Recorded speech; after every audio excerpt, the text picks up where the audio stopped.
The Panthers and Coyotes just pulled off one of the more interesting trades of the offseason, and that's really saying something considering the deals we've seen in the past 2 months.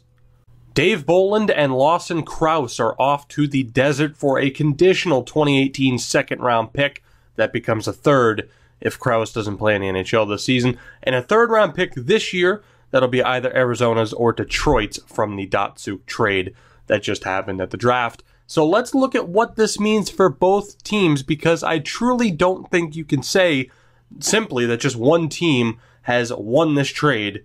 When you judge it at face value, you cannot do that. So for the Florida Panthers, the obvious, you get rid of an albatross of a contract known as Dave Bolland's deal. It seems as though everyone except the Panthers knew just how bad of a deal that was, just the second that they signed Bolland. But to their credit, they've managed to get themselves into an amazing spot at this point. With the picks, who knows what any of them will eventually become. And on top of that, you get rid of the cap hit in its entirety. There is no retained salary, and you clear up contract spots, which is absolutely huge for a cup-contending team. And make no mistake, that is exactly what they are.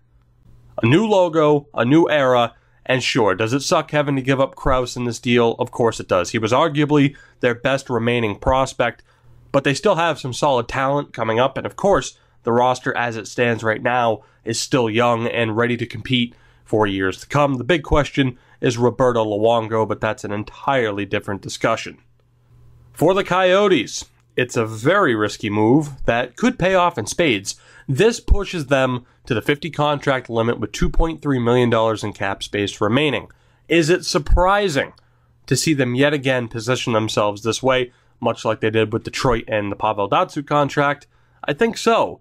I mean, sure, the Datsyuk deal expires after this season, so it's not that big of a concern, as does the Chris Pronger deal, by the way, so that's a decent bit of money off the books after this season. But the Bolland deal has 3 years left at $5.5 million.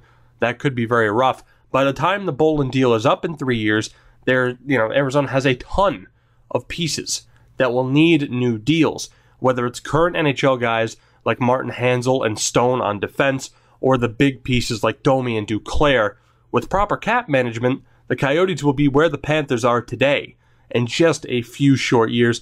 It's not like losing the picks in this deal is going to be a major problem.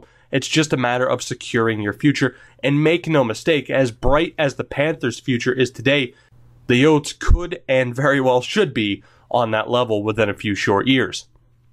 And here are just a few short names that they have. Of course, we already know about Ekman-Larsson. He's a staple on the defense already. But as far as true prospects go, Dylan Strome, Max Domi, Anthony Duclair, Chychrun, Lawson Crouse now, Anthony DeAngelo, Brendan Perlini, Christian Fischer, Christian Dvorak, Ryan McInnes, Connor Garland, and again, those are only a few names.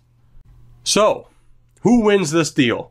For the interim, it's Florida. They rid themselves of an abysmal contract, they don't retain any salary on it, and they free up some contract spots. Whether or not they sign an unsigned player of theirs, or use those contract spots to their advantage come trade deadline time, who knows?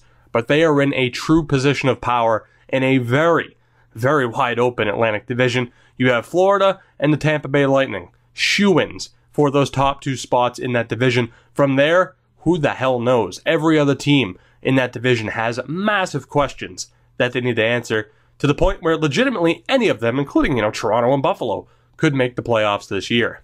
But despite me saying that Florida has probably won this trade, you can't say that the Coyotes lost it. I am fine with declaring a winner, but I don't think you can properly label either team a loser.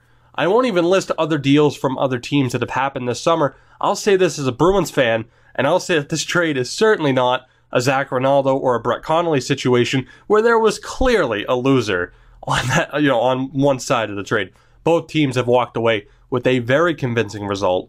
Lawson Crouse was the 11th overall pick a year ago, and rightfully so. Whether or not you believe that power forwards can still dominate in this league, I'd be hard-pressed to imagine somebody, not wanting to take a chance on Lawson Crouse. He makes any team's prospect pool instantly better, and he just turned 19 years old. His birthday was in June. In a summer of controversial deals, this is easily the most intriguing to me, and I can't wait to see how it pans out. Oh, and just to tack this on, because I don't really want to make a full video out of some of these moves. Yuri Hudler to Dallas. Holy shit, is that team going to be fun to watch or what? The base over-under. You know, if you're betting, like, how many combined goals per game, I think the baseline will be about 7 with their defense and goaltending. You know, but their offense, my God. Brendan Peary to the Rangers is another solid, cheap signing. And the Avalanche, just now, as I was about to record this, named the former head coach of the now Cleveland Monsters, formerly the Lake Erie Monsters. Jared Bednar is the Avalanche's new head coach. A very solid move after the instability of Patrick Waugh's tenure. But that is it for this video, guys. Let me know what you thought of the moves I just mentioned at the end, and of course, the deal between the Panthers and the Coyotes. Let me know by voting on the poll, or let me know down in the comments below. As always, if you have enjoyed this video, make sure to leave a like to help support the channel. Subscribe if you haven't already, and I'll see you guys next time.